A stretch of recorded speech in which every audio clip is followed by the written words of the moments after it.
Hey, this is John Swanson, 300wordsaday.com, with the post for May 26, 2011, called The Hard Work of Repenting. When I mess up, I want to tell everybody, part of the time, I want to be the worst person in the world. Why? Because if I'm the worst person in the world, there's a peculiar status in that. Even in the awfulness, there's this notoriety. I've been thinking about that temptation today, the idea of a broadcast confession. And as I was thinking about it, I remembered a Don Miller caution that I read in January about setting goals.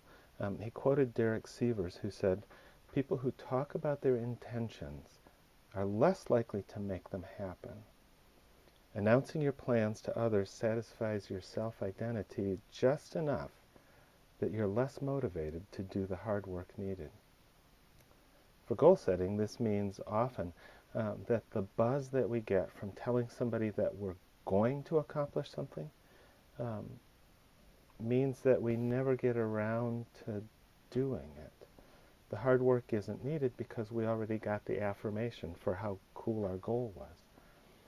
And the more I think about it, I wonder if that happens with confessions, particularly with the large public confessions. When we confess to the whole world, we know that there are people who will affirm us.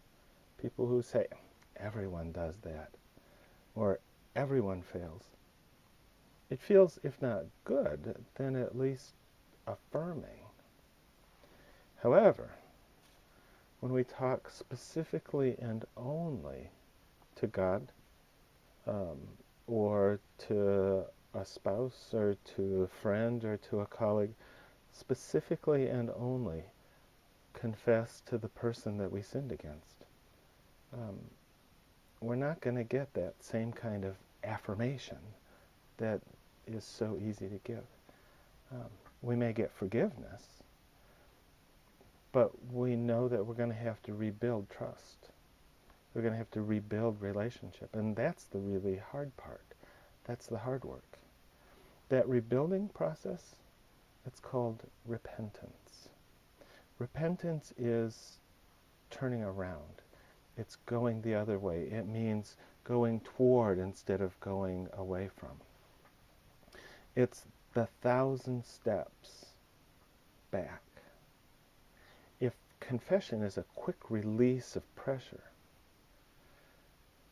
then repentance is a gradual, oftentimes painful, construction process. But here's the deal. When we start this process of restoration with confession, with acknowledging what we've done, especially acknowledging to God, then those repentance steps don't happen alone. Think about it. I'm John Swanson, 300wordsaday.com, with a video post for May 26, 2011.